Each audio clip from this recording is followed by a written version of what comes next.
Well, we're to round one. We're on the draw, and this is a keepable. I mean, we have all three of our colors.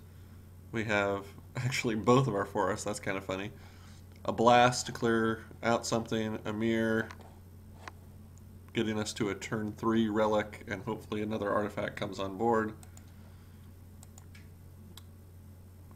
And we're on, like I said, on the draw. So by the time he's out, we will have drawn several cards, and there's a good chance that we will have gotten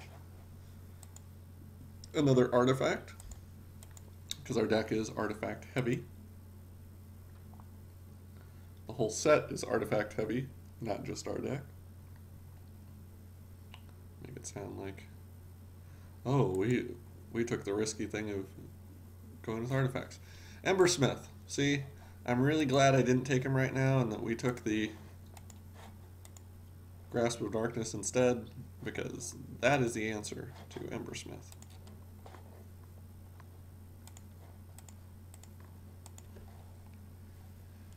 And he may burn our mirror, but he's not going to kill it with his Embersmith.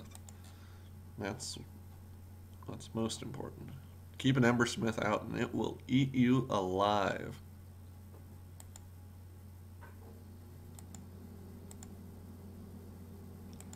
So he has the Glinthawk Idol. Okay. The question becomes, do we think he has removal? If we toss the Rusted Relic on the Prototype Portal next turn, we're making a 5/5 creature, and we continue to do that every turn.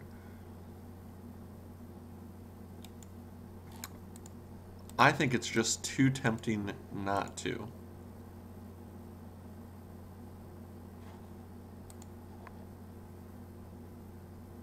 And who knows, maybe it won't work. But like I said, it's too tempting. If you can create a 5/5 creature every single turn, that the game could be over very quick. At the same time, if he shatters it, game could be over very quick the other way. If he scrap melters it, if he revoke existences it, there are many options that he may have that could destroy this strategy. But even if we can get it off once, get one Rusted Relic into play, then we haven't really lost. You know, we're at the same place we would be anyway. And at this point, since he did not immediately destroy it, I'm thinking we made the right play. Forced his hand a little bit. I think this blast has Glinthawk written all over it when we get the opportunity.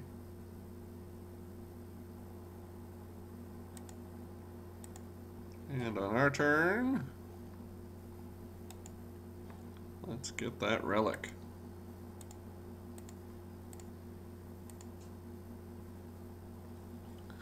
So now we have a 5/5 factory.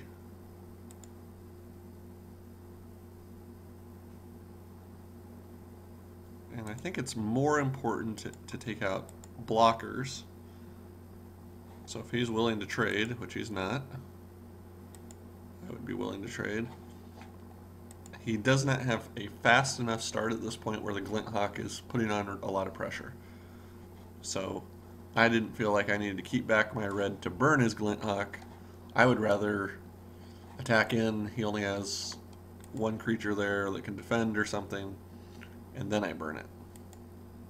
But it'll be interesting to see whether or not he thinks attacking is a good play.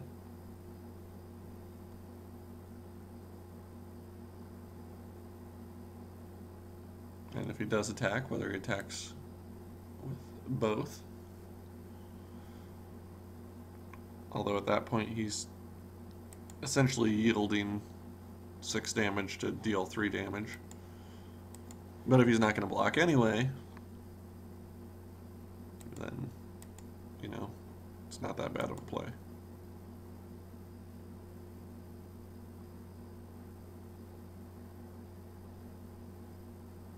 Okay. And he got the Mirror Propagator, which would be dangerous for us if we weren't going to kill it this turn. But we most certainly are.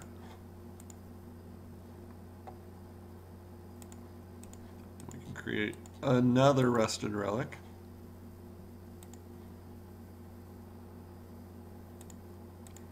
And now, I mean, even getting one Rusted Relic off of our prototype portal made it worth it. Now it was absolutely the right decision. You could have 2 for Wondus, but now we're like, I don't know, 3 for 2ing him, and that gets the concession. And we even had some more cards we wanted to play coming up. Okay, well, I'm just going to submit that same deck again. I'm not going to change anything out for a red-white build where we saw no real danger. And other than the land, that is the exact same opening hand, which seems a little bit unfair for him. Now we do have 3 Galvanic Blasts, so the odds of getting a Galvanic Blast are pretty high.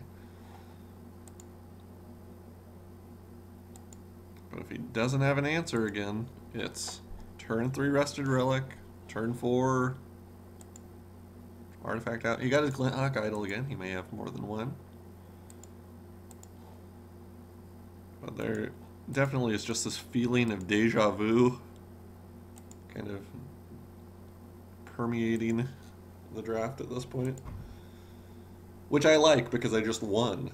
And I would love to have deja vu in that instance. So often it's deja vu like, oh, no land in my opening hand. I've been here before. Well, good. So he was not able to play a land on his turn. He's a little bit mono-screwed, and very shortly, I would not be surprised if he doesn't get another land, doesn't come into an answer. Well, he got another land, so the game marches on.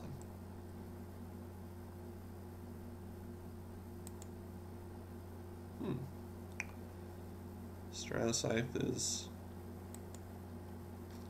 wonder what he will go off of. Because it's for all land in play, not just your land. Yeah, so he went for the mountain.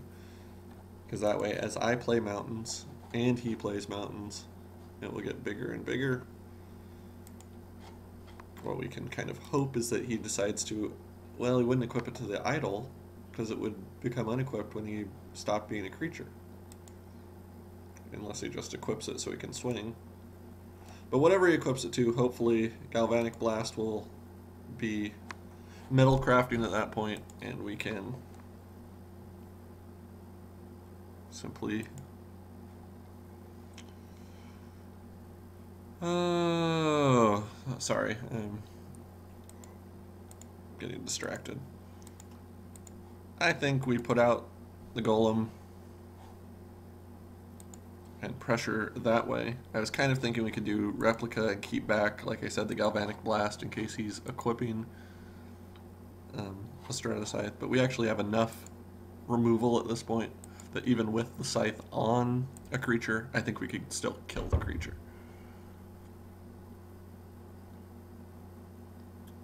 And if he can't put it on the Glinthawk Idol, which I don't think he can, he has to cast a creature before that Scythe becomes dangerous to us.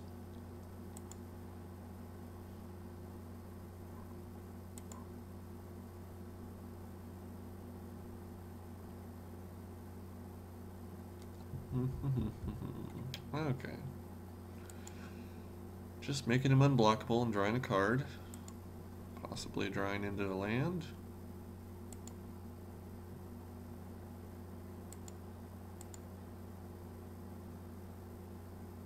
And still attacking. Makes me wonder what he did draw into. No? He didn't draw into an answer.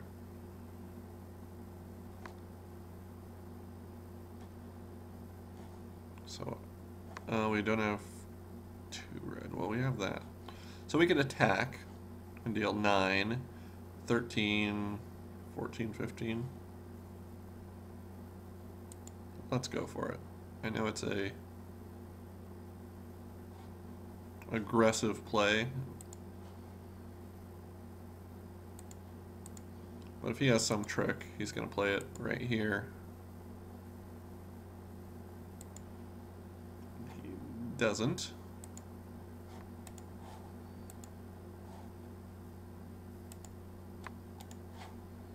There we go. Win on turn 5. Wow. Feel a little bit bad about how well that deck worked. But look at that removal. I mean, when you have 8 powerful removal spells, you're likely to have an answer. So that went by really quickly. I have a long time until my next round. I'm just going to stop it, and I'll see you for round 2.